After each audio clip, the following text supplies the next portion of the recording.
What one thing or one moment has made you happiest this season?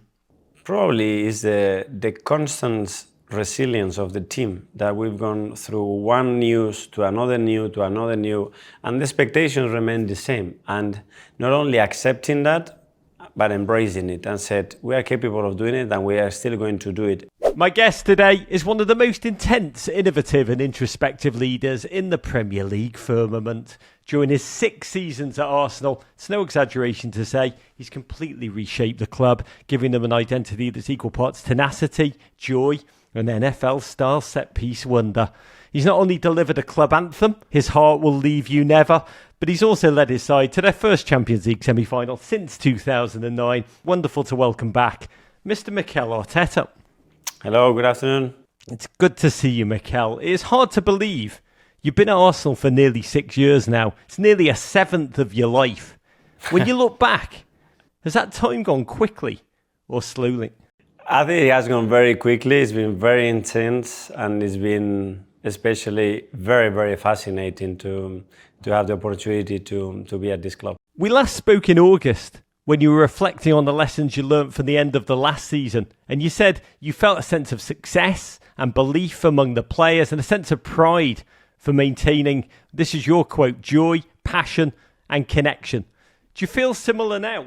Yes, and probably prouder than I was back in August, because having now raised the expectations and what we have to deliver, we've been through a lot this season with a lot of very difficult situations that in any other circumstances would have put the club and the team in a very, very difficult position. The players were coming back from the tunnel the day before the PSG game, and I looked there and it was no Tomiyasu, no Calafiori, no Gabriel Magalhaes, no Thomas Partey, no Kai Havertz, no Gabriel Jesus, no Jorginho.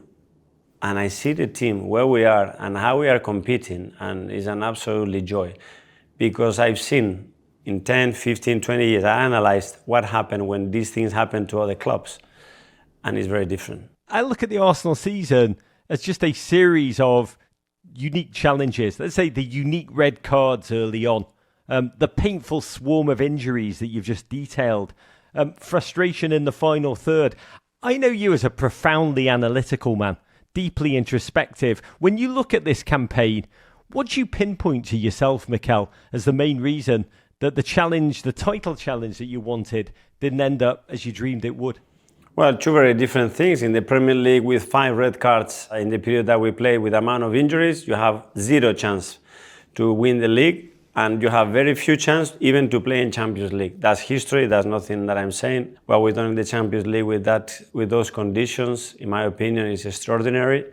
But it's something that I feel because I have experienced it and I know everybody. I don't expect anybody to judge it that well. But fortunately here we have a conversation. You asked me my opinion. There have been so many bright sparks to the season. Yet the electric talents of the quite fearless Miles Lewis-Skelly, Ethan Nwaneri, 2 Arsenal Academy players who started the season so young they couldn't even get changed in the first team dressing room. You had the 5-1 win over Manchester City. You got this remarkable Champions League run. What one thing or one moment has made you happiest this season? Probably is the constant resilience of the team, that we've gone through one news to another new to another new, and the expectations remain the same. And not only accepting that, but embracing it and said, we are capable of doing it and we are still going to do it. It doesn't matter what context that we're going to throw in, we're going to do it and we're going to win and we're going to be super competitive. And I love that.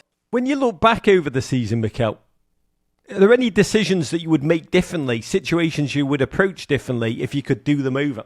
Possibly, yes. Very difficult now to understand that. If I could pause the game and say, Gabriel Jesus, we brought you back to life, you are doing incredibly well. You're going to now get injured. Stop, I would stop him, bring another player in and continue to play the game. Unfortunately, we cannot do this in football. It's not like the VAR that we can overturn decisions and this like this. Now the decision is made. There's no way back. Resurrection does not happen in football, only in real life. I've got to be honest, in our conversations, I think this all the time. From the outside, Mikel, being a football manager seems like it can be borderline excruciating.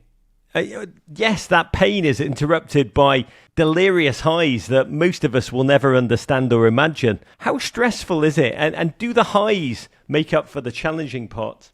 100%. If not, it doesn't make sense to do what we have. And what it does is the people that you work with every single day. That's what it makes the job really special. And even though, you can lose a football match, it was painful the other day to lose. You look how we lose the game against PSG, and the margins are millimetrical, And then you analyze in the game, and it's that much to take, that much is still to learn about the game, the dynamics, the moments, the energy, why certain things happen in the stadium, how players make decisions, yes or no, based on what happened in the previous action. I love that, because you think, I've got it now, and it's clear, and there is always another turn, another window to open and explore, and that's the beauty. If not, it would be very boring.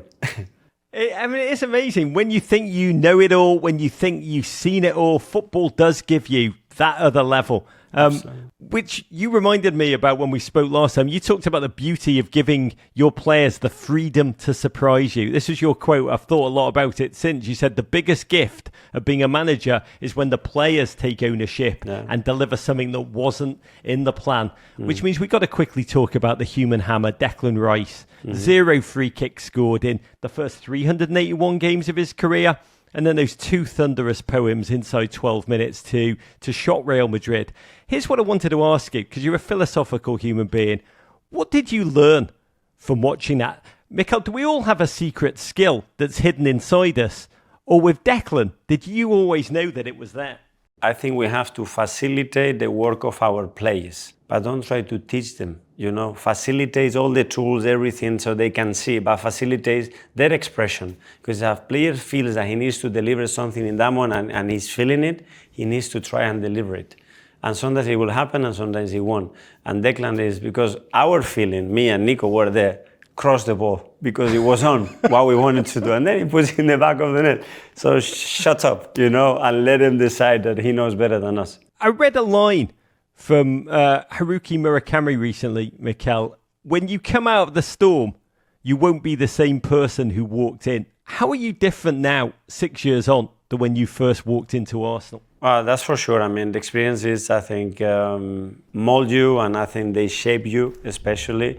And I am the same person, Probably I have the priority list is changed of how I see the managerial job, how you have to shift and adapt in relation to the needs of the team, the needs of the individual, the needs of a football club. And that's the beauty of it, And the things that I used to focus a lot in at the beginning, now probably they are not that relevant. And I'm very happy with that evolution. Mikel, you were a crucial part in bringing North London Forever, Anne Hathaway's favourite song, Louis Dunford's original composition, to the Emirates. You turned it into an anthem.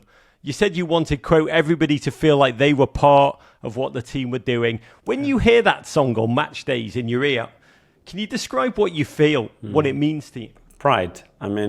Pride, because that's one of the biggest targets and the primary probably objective that I had as a manager is how we're going to bring this monumental football club together, everybody back together again, to feel pride, to feel that they are connected, and to feel basically that what the team represents is the football club that they want to see every single day. And I think we have managed to achieve that. I want to finish with a lovely moment from just a couple of days ago. There was a Sky Sports reporter broadcasting live outside the Arsenal training ground, and you were caught in the background casually walking Win, Arsenal's quite legendary team dog. And when I walk my dog, it clears my mind. I have ideas I don't have in the chaos of real life. When you walk the dog, what do you think about when you're walking Win? It brings me joy and peace. When we are all with Win, I think she changes your energy, It's all love, it's all hugs. He wants to be touched, he wants to go on the floor and just giving massages and pleasure.